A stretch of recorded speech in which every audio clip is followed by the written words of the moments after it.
মৰমৰ ছাত্ৰ ছাত্ৰীসকল এম স্কয়াৰ চেনেললৈ তোমালোকক স্বাগতম জনাইছোঁ। আজি আমি ক্লাছ 9ৰ হলনি R1ৰ কুৱেশ্যন নম্বৰ 10ৰ 7ৰ পৰা অংককেইটা সমাধান কৰিম। যদি ভিডিঅ'টো ভাল লাগে তোমালোকে চেনেলটো ছাবস্ক্ৰাইব কৰি দিবা আৰু নিজৰ সহপাঠীৰ লগতো শ্বেয়াৰ কৰিবা। সো 10 নম্বৰৰ অংকটোত কৈছে আমাৰ কি সৰল কৰা। সো ইয়াতে কি আছে 1/1 plus square root of 2 plus 1 by square root of 2 plus square root of 3 plus 1 by square root of 3 plus square root of 4। এই অংকটোত আমি প্ৰথমত কি কৰিব লাগিব, আমাৰ কি কৰিব লাগিব, এই গোটেইকেইটা স্থানত কি কৰিব লাগিব, হৰকেইটা পৰিমেয় কৰি ল'ম আৰু হৰ পৰিমেয় কৰাৰ পিছত আমি কি চাম, এটা ফৰ্মুলাত পৰিব a plus b into a minus b।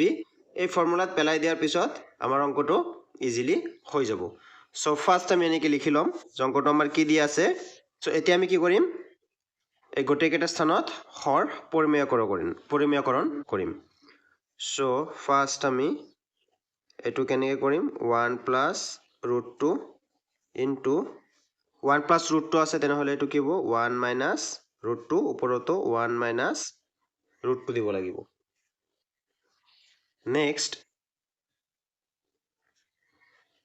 এইটোৰ কাৰণে কি কৰিম, এনেকৈ লিখি ল'ম আমি 1 plus root 2 plus root 3 পূৰণ এতে কি আছে root 2 plus root 3, তেনেহ'লে ইয়াতে কি দিব লাগিব root 2 minus root 3, ওপৰতে কি হ'ব root 2 minus root 3 প্লাছ এইটোৰ কাৰণে কি হ'ব, কি আছে এইটো 1 by root 3 plus root 4 পূৰণ এইটো কি হ'ব root 3 minus root 4, যেহেতু এইটো প্লাছ আছে ইয়াতে মাইনাছ হ'ব, ঠিক ইয়াতেও root 3 minus root 4।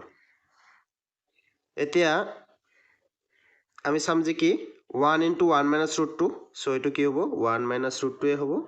সো ইয়াতে কি আছে চোৱা a plus b into a minus b, a plus b into a minus b এনেকুৱা টাইপ থাকিলে কি হয় a square minus b square। So ইয়াতে a হ'ল 1, সো a square, b হ'ল root 2, so a square minus এই হ'ল আমাৰ b square। ঠিক এইটোৰ কাৰণে 1 into root 2 minus root 3 এইটো কি পূৰণ কৰিলে একে হ'ব। So a plus b into a minus b same ফৰ্মুলাত পৰিছে, সো এইটো কি হ'ব a square minus b square। ঠিক এইটো ক্ষেত্ৰত একে 1 into root 3 minus root 4, so this one will be root 3 minus root 4, so a plus b into a minus b, a square minus b square। এতে a মানে root 3 আৰু b মানে root 4, এই দুটা স্কয়াৰ। এতিয়া আমাৰ কি হ'ব, ওপৰে তেনেকুৱাই থাকিব 1 minus root 2, 1 স্কয়াৰ কৰিলে 1, root 2 স্কয়াৰ কৰিলে কি হ'ব root 2 উঠি যাব, থাকিব কি ইয়াতে 2 প্লাছ এইটোত কি হ'ব root 2 minus root 3, root 2 square কৰিলে কি হ'ব root উঠি যাব, থাকিব 2, root 3 স্কয়াৰ কৰিলে কি হ'ব root উঠি যাব, থাকিব 3 প্লাছ এইটোত ক্ষেত্ৰত কি হ'ব root over 3 minus root over 4 square কৰিলে কি হ'ব root উঠি যাব, থাকিব 3, স্কয়াৰ কৰিলে কি হ'ব root উঠি যাব, থাকিব 4। সো এইটো minus 2 মানে minus 1 প্লাছ এইটো হ'ব root 3, 2 minus 3 মানে minus 1, এইটো হ'ব root 3 minus root 4, 3 minus 4 মানে minus 1। এই বস্তুকেইটা কেনে কৰিব লাগে যে minus 1 আছে তলত, সো minus 1 ইয়াৰ লগত যি চিন আছে এইটো চিনৰ লগত পূৰণ হৈ যাব।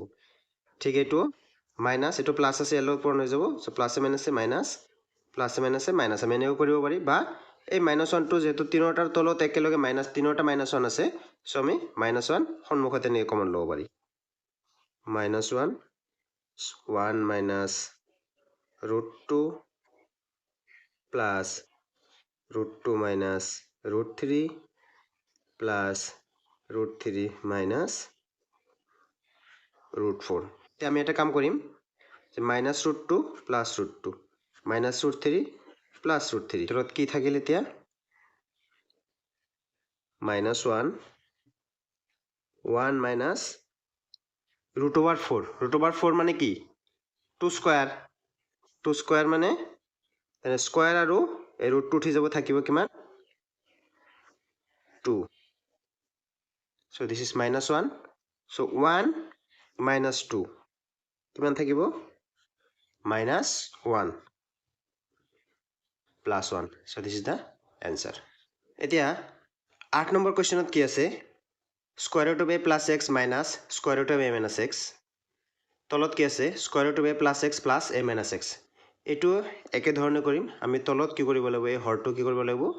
পৰিমেয় কৰি ল'ব লাগিব। সো আমাৰ এনেকৈ দিয়া আছে a minus x. সো এইটোক আমি কি কৰিম?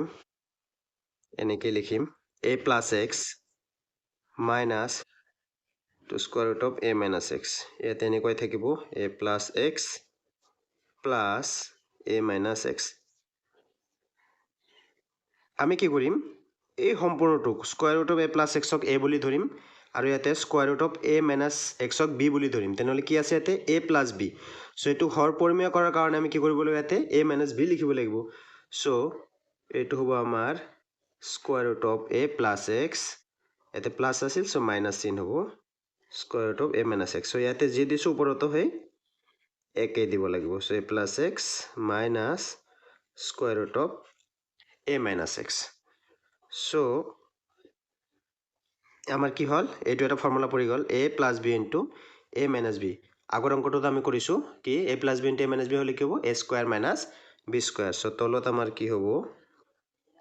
square root of a plus x whole square minus square root of a minus x whole square. This is a square minus square. ওপৰত কি আছে চাওঁ আহা?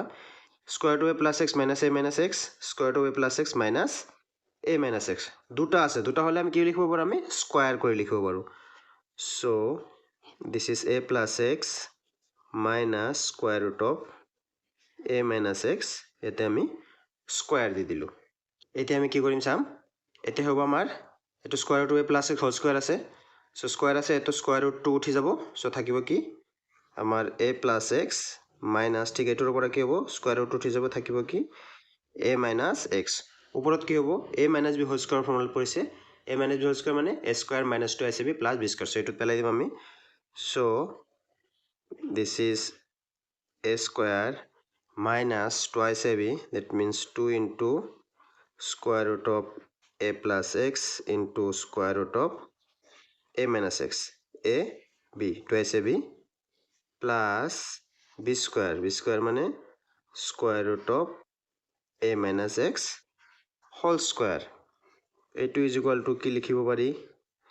এইটো প্ৰথমত লিখো a plus x minus a minus a plus. এইটোত কি হ'ব? square root of a plus x whole square. square root 2 উঠি যাব, থাকিব কি? a plus x minus 2. এইটো ৰুটৰ ভিতৰত কি আছে? a plus x into ৰুটৰ ভিতৰত a minus x. সো এই দুটা একেলগে ৰুটৰ ভিতৰত সোমাই দিব পাৰি। সো কেনেকৈ? 2 into a plus x into a minus x plus এইটো square root of a minus x whole square আছে। তেনেহ'লে কি হ'ব? ৰুট 2 উঠি যাব, থাকিব কি? a minus x. এতিয়া minus x plus x কাটা যাব ইয়াৰ পৰা। ঠিক ইয়াৰ পৰা প্লাছ এ মাইনাছ এ কাটা যাব, থাকিব কি?